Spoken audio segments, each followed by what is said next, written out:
ನರೇಂದ್ರ ಮೋದಿ ಅಮಿತ್ ಶಾ ಭೇಟಿಯಾಯಿತು. ಹಣ ರಿಲೀಸ್ ಮಾಡಿ. ಸಿಎಂ ಸಿದ್ದರಾಮಯ್ಯಗೆ ವಿಧಾನಸಭೆಯ ವಿಪಕ್ಷ ನಾಯಕ ಆರ್ ಅಶೋಕ್ ಆಗ್ರಹಿಸಿದ್ದಾರೆ.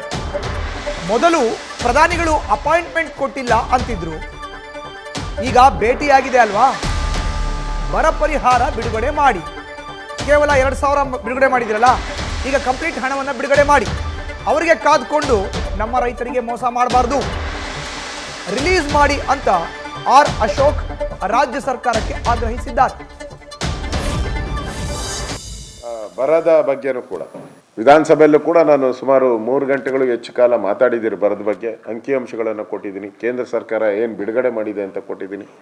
ನಮ್ಮ ಸರ್ಕಾರ ಇದ್ದಾಗ ಎಷ್ಟು ಹಣ ಬಿಡುಗಡೆ ಮಾಡಿದ್ದೀರಿ, ಡಬಲ್ ಹಣ ಕೊಟ್ಟಿದ್ದೀರಿ ಅದನ್ನು ಹೇಳಿದಿರಿ. ಮನಮೋಹನ್ ಸಿಂಗ್ ಕಾಲದಲ್ಲಿ ಎಷ್ಟು ಹಣ ಕೊಟ್ಟಿದ್ರು, ಮೋದಿಯವ್ರ ಕಾಲದಲ್ಲಿ ಎಷ್ಟು ಹಣ ಕೊಟ್ಟಿದ್ರು, ಇವೆಲ್ಲ ಟ್ಯಾಲಿಯನ್ನು ಕೊಟ್ಟಿದ್ದೀನಿ. ಅಷ್ಟಾದರೂ ಕೂಡ ಅದೇನೋ ಹೇಳ್ತಾರಲ್ಲ, ಆನೆ ಹೊಟ್ಟೆಗೆ ಅದೇನೋ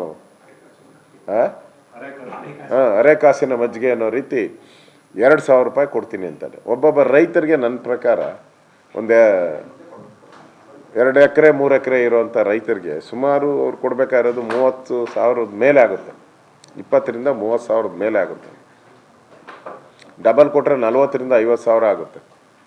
ನಾವು ಕೊಟ್ಟದ ರೀತಿ ಕೊಟ್ಟರೆ 2,000 ಕೊಡ್ತೀನಿ ಅಂತ ಅಧಿವೇಶನ ನಡೀತೈತೆ ಅನ್ನೋ ಕಾರಣಕ್ಕೋಸ್ಕರ ಎಲ್ಲಿ ಸರ್ಕಾರ ವಿರೋಧ ಪಕ್ಷದವರು 1 ನಯ ಪೈಸೆ ಕೊಟ್ಟಿಲ್ಲ ಅಂತ ಕೇಳ್ತಾರೆ ಅಂತ ಅನೌನ್ಸ್ ಮಾಡಿದ್ರು. ಇದುವರೆಗೂ ಅಧಿವೇಶನ ಆಗಿ 1 ವಾರ ಆಗೈತೆ.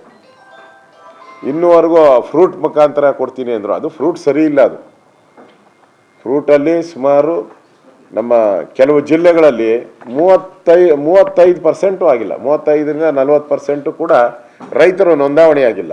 ಇನ್ನು 60% ಜನಕ್ಕೆ ಹೆಂಗೆ ರೈತರು ಕೊಡ್ತೀರಾ ನೀವು? ನಾನು ವಿಧಾನಸಭೆಯಲ್ಲೂ ಹೇಳಿದ್ದೀನಿ ಇದನ್ನು.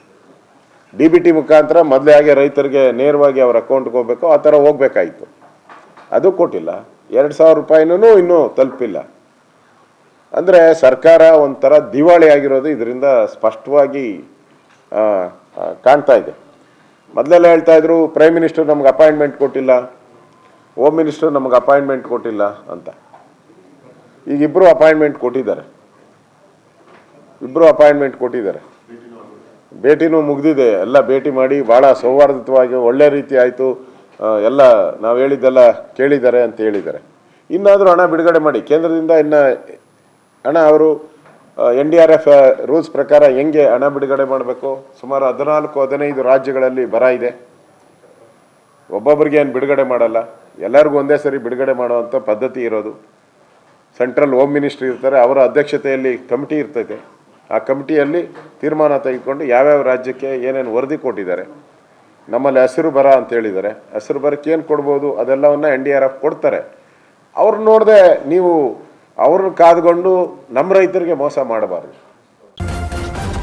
ನ್ಯೂಸ್ ಫಸ್ಟ್ ನಿರ್ಭೀತಿಯಿಂದ ನಿಮ್ಮ ಪರವಾಗಿ.